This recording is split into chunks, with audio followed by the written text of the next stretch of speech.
और यहाँ पे चालू हो गई हमारे सुमित की फिर से मस्ती। इसे तो मैंने ब्लॉग बंद कर दिया था, पर फिर सुमित की मस्ती को रिकॉर्ड किया, क्योंकि सुमित बहुत फुर्री बजा रहा था और नए नए तरीके की आवाज़ें निकाल रहा था। इसके लिए तो 24 घंटा कैमरा चालू रखूँ ना, तब भी इसकी क्रियाकलाप में पूरी तरीके से कैद नहीं कर सकती हूँ। हर पल एक नए जोश के साथ में अपने क्रियाकलाप दिखाता है, नए तरीके से रिझाता है। हकीकत में भी कहते हैं ना, बच्चा जब घर में होता है तो आपको दिन और रात मालूम नहीं पड़ते हैं। आप यकीन नहीं मानेंगे, अभी 11:30 बजे का समय हो रहा है और इनकी आंखों में नींद का दूर दूर तक कोई पता ठिकाना नहीं है। वो सारी रात जगेगा, सबको जगाएगा और इसी तरीके से हाथ बाहर करता रहेगा। और नए नए मतलब ऐसा बोर ही नहीं हो सकते हो आप इसके साथ में रह के, इस तरीके की हरकत करता है। जय श्री कृष्णा दोस्तों। और आज दिन है शनिवार, और शनिवार के दिन ये ब्लॉग चालू हो रहा है। सुबह के सारे काम निपट चुके हैं। जैसे मैंने आपको पहले भी बताया है कि मेरे पैर में तकलीफ़ होने के कारण सुबह मेरी नींद नहीं खुलती है। दर्द होने से मेरा पैर भारी रहता है, तो मैं उठ भी नहीं पाती हूँ। पूनम के सारे काम हो चुके हैं और मैंने नहा धो लिया है। मेरे भी सारे काम मैंने निपटा लिए हैं। 12 बजे के बाद का समय है। इसी तरीके से दोस्तों पूरा दिनचर्या।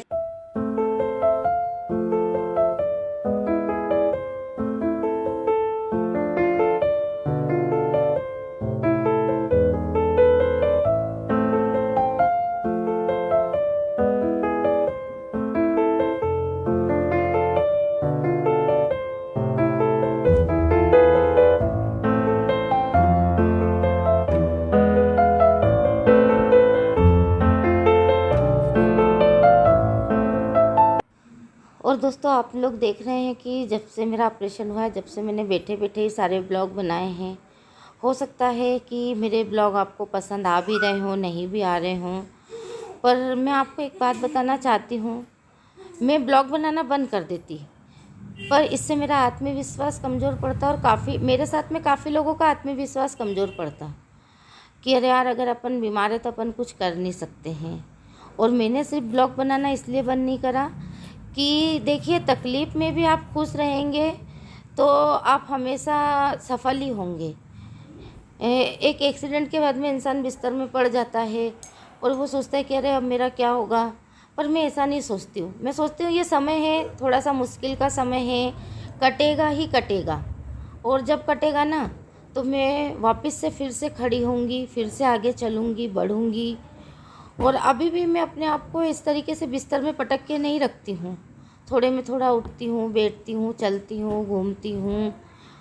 और काम खैर नहीं करती हूँ, क्योंकि अभी पूनम सारे काम कर लेती है, वो मेरे को करने भी नहीं देती है, तो मैं भी इसीलिए। पर हाँ, मेरे अपने बिस्तर पे जितना हो सकता है मैं सारे वो करने के काम कोशिश करती जो मैं कर सकती हूँ। क्योंकि आप अपाहिज तो है नहीं कि आप अपाहिज का जीवन जिएंगे बिल्कुल से।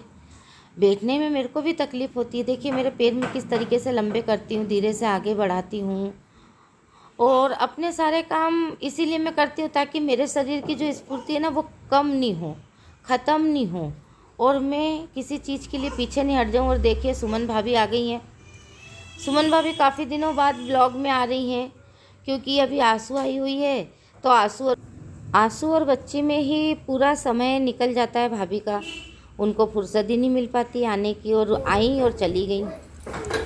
और ये देखिए मेरी भतीजी आज मेरे लिए कान के लेके आई है। लेके तो वो अपने लिए आई थी, पर मेरे को पसंद आ गए और मैं अभी जा नहीं पाऊँगी, तो मैंने कहा तू दूसरे ले लेना इसमें के, और मेरे को ये वाले दिख के जा।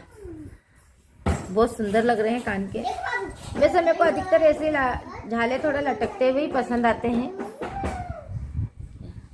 और बहुत ही सुंदर लग रहे हैं। तो बड़ी भाभी निधि और आंसू मेरे से मिलने आए थे। और देखिए आज मेरे से मिल रही मेरी बड़ी वाली भाभी अनीता भाभी। अक्कू अक्कू क्या मेरे सभी भतीजा भतीजी के साथ में मेरी मस्ती चलती रहती है बचपन से ही। जो छोटे उनसे भी, जो बड़े उनसे भी।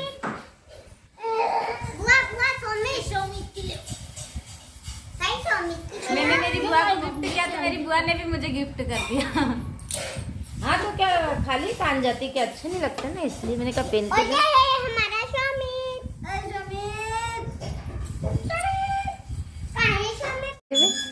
और यहाँ पे हो रही है हमारे घर में गेहूँ की बिनाई, क्योंकि आटा 1-2 दिन का है और गेहूँ बिनना ज़रूरी है।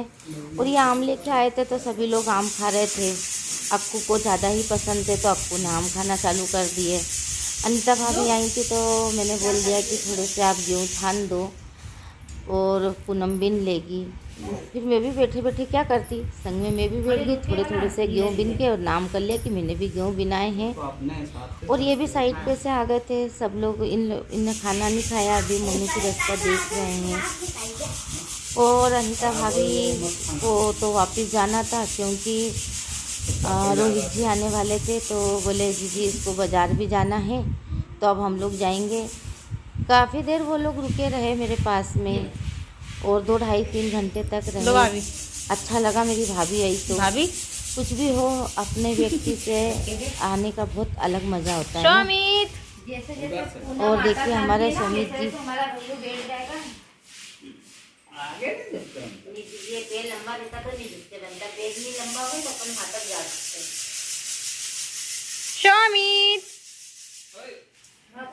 हमारा भैया आटा सानता है, पुनः वैसे से करके बैठ के आटा सानती ना, तो यदि यहाँ कहीं बैठ जाएगा तो फिर ऐसे से ही देगा।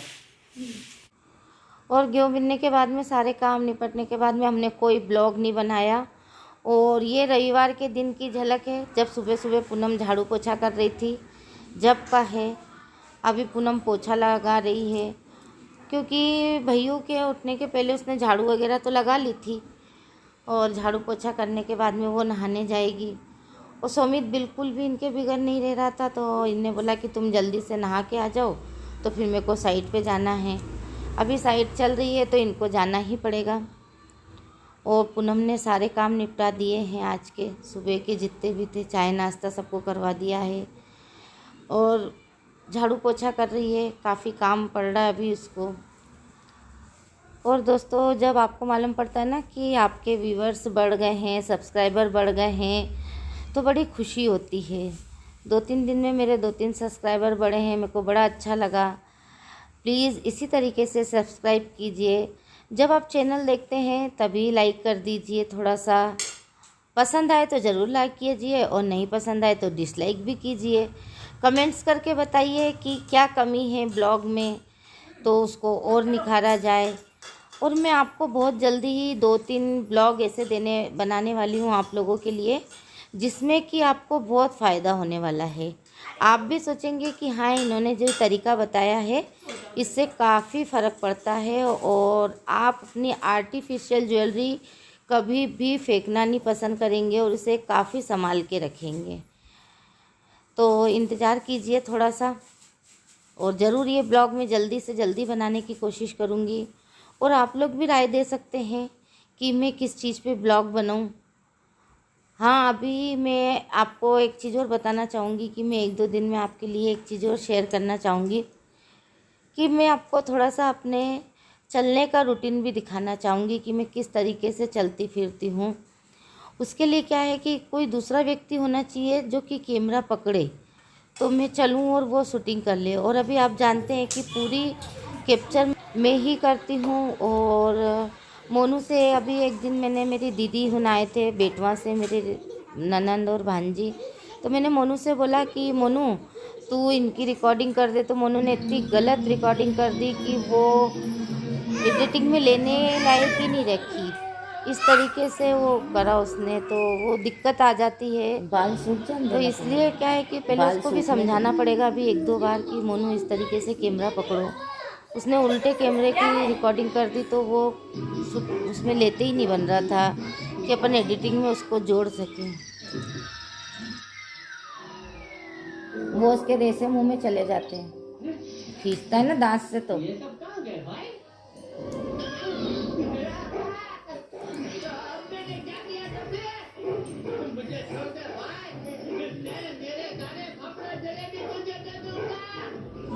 सुमित ने नहा धो लिया है, तो अब उनका रोना ही नहीं बंद हो रहा है। और जैसे तैसे उनको चुप कराया कार्टून दिखा के। जेठा भाई को काफ़ी पसंद करते हैं, तप्पू सेना को काफ़ी पसंद करते हैं, तो देख लेते हैं थोड़ी बहुत देर तो चुप हो जाते हैं।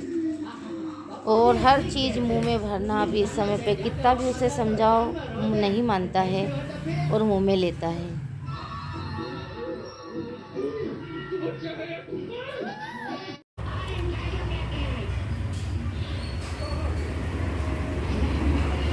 और दोस्तों आज का ब्लॉग मेरा यहीं समाप्त होता है। अगले नेक्स्ट ब्लॉग के लिए हम फिर से मिलेंगे।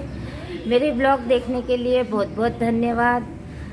प्लीज़ शेयर कीजिए, सब्सक्राइब कीजिए और व्यूअर्स के लिए तो थैंक यू, वॉचिंग के लिए भी थैंक यू सो मच। और प्लीज़ आप सब लोग जितने भी जने देख रहे हैं, जिन लोगों ने मेरा चैनल सब्सक्राइब कर लीजिए। सब्सक्राइब करने के लिए थैंक यू, धन्यवाद।